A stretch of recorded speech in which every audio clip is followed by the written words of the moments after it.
네, 반갑습니다. 하나님을 사랑한 남자 교육법입니다. 이번 영상은 집에서 영상으로 예배를 드리지만 교회는 안 나가는 성도, 속칭 가나안 성도들에 대해서 이야기를 해보려고 합니다. 주변에 종종 이런 분들이 계십니다. 요즘 교회가 너무 썩어서 나가고 싶지가 않다. 그리고 인터넷에 좋은 목사님들이 말씀을 많이 올려주시는데 뭐하러 굳이 교회를 나가서 예배를 드리냐. 교회 안 나가도 신앙생활을 충분히 잘 할 수 있다. 내 안에 신앙이 있으면 굳이 교회를 나가지 않아도 상관없는 거 아니냐. 네, 결론을 말씀드려보자면 솔직히 이론상 교회를 나가지 않고 신앙생활을 해도 아무 문제는 없습니다. 예수님을 구주로 영접하고 계신다면 구원을 받는데 아무런 문제가 없죠.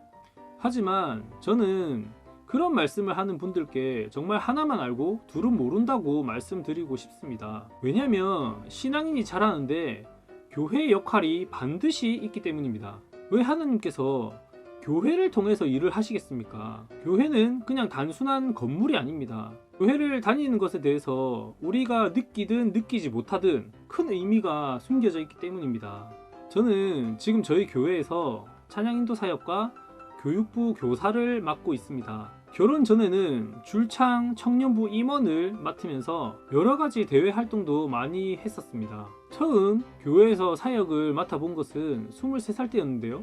그때 저는 청년부 회계를 맡았었던 것으로 기억합니다. 임원이 처음이라 보니 열정도 있었고 설레기도 했습니다. 그런데 교회 첫 예산 회의에 들어가서 이 마음이 완전히 무너졌었는데요. 각 부서에서 서로 예산을 많이 타려고 싸우는데 이게 교회인지 세상인지 정말 구분이 안 가더라고요. 그때 교회에 대한 환상이 와장창 깨졌습니다. 저는 교회는 하나님의 나라고 성도들은 다 천사들인 줄 알았기 때문입니다. 그 예산 회의에서 천사인 줄 알았던 집사님들이 싸우기 시작하는데 돈 앞에 양보도 없고 이게 욕만 안 나왔지 부서 이기주의가 장난이 아닌 겁니다. 그런 모습을 보고 나니까 정말 교회에 대한 정도 떨어지고 임원을 맡은 거에 대해서 후회가 되기 시작했습니다. 차라리 그런 모습을 안 봤더라면 계속 환상에 빠져서 제가 교회를 열심히 다녔을 텐데 그런 모습을 보고 나니까 임원을 괜히 맡았다는 생각이 많이 들더라고요.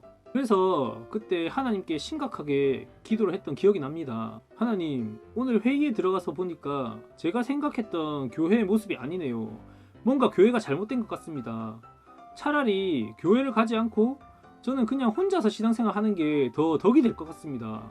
그렇게 기도를 드렸었는데 곧바로 하나님의 음성이 마음에 들려오기 시작했습니다. 하나님의 음성은 이랬습니다. 그래, 너처럼 믿음 좋다는 애들이 이런 이유 저런 이유로 다 교회에 나오지 않으면 그러면 교회에는 결국 누가 남냐? 어떤 종류의 사람들이 남아서 결국 교회를 만들어 가냐?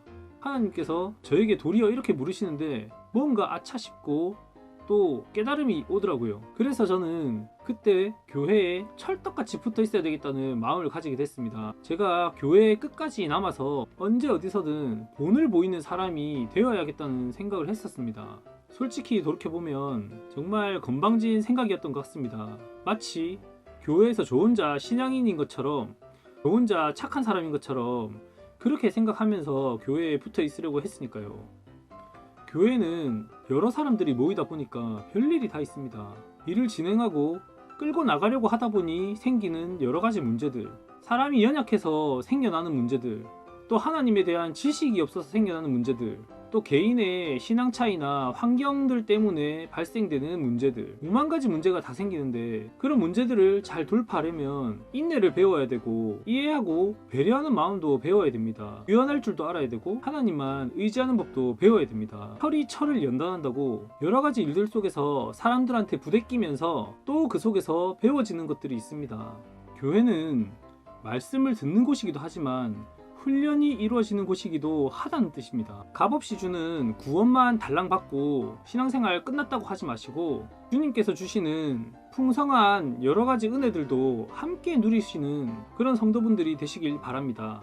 달랑 영상만 보면서 키우는 신앙과 현장에서 부르고 싸우면서 기른 신앙이 어떻게 같겠습니까? 하나님의 입장에서도 방 안에서만 예배를 드렸던 사람은 어떻게 써먹을 수가 없습니다. 하나님 안에서 성공도 해보고 실패도 해보고 여러 가지 상황을 견뎌도 보고 한 사람을 하나님께서도 더 큰 일에 일꾼으로 쓰시는 거죠. 그리고 솔직히 영상 예배가 똑바른 예배가 되던가요? 편안한 소파에 기대서 때로는 음식도 먹어가면서 이 목사님은 설교가 어떻고 저 목사님은 이런 버릇이 있어서 안 좋고 아주 평가를 하고 있습니다. 어떤 분들은 운전을 하시면서 라디오처럼 예배를 들으시고 예배를 다 했다고 합니다. 예배는 영어로는 서비스라고도 쓰는데 서비스가 뭐겠습니까? 서비스는 서비스라는 단어 안에 서비스를 드리는 사람의 희생이 들어가야지만 제대로 된 서비스라고 할 수 있습니다. 영상 예배를 드리는 사람에게 희생이라는 것을 찾아볼 수가 있나요? 하나님께 예배를 드리는 것이 아니라 오히려 자신이 서비스를 받고 있죠. 사실은 예배를 드린 것이 아니라 그냥 예배를 구경한 겁니다. 집에서 예배 드릴 때 정장 입고 드리십니까? 솔직히 누워서 드리는 사람도 부지기수입니다. 인터넷으로 웹쇼핑 실컷 하시면서 옆에 조그맣게 예배 영상 띄워놓고 그걸 예배한다고 말하는 사람들도 있습니다. 그러면서 자기는 영상으로 신앙을 키워도 괜찮다고 말합니다. 하나님의 진짜 성도가 되고 싶으시다면 반드시 교회를 가야 합니다. 교회에 가셔서 말씀도 들으시고 하나님의 몸인 교회를 위해서 희생도 할 줄 알고 자신을 가꿀 줄도 알아야 합니다. 여러 가지 상황 속에서 참는 법도 배워야 하고 때로는 좀 억울해도 입을 다물 줄도 알아야 합니다. 그리고 어떤 상황이든 하나님께 먼저 기도하고 아뢰는 것은 필수고요. 이런 여러 가지 훈련도 거쳐야 진짜 알곡 같은 성도가 됩니다. 게으름을 정당화하는 사탄의 유혹을 이겨내시고 반드시 예배는 꼭 교회로 가서 들으시기를 기도하도록 하겠습니다.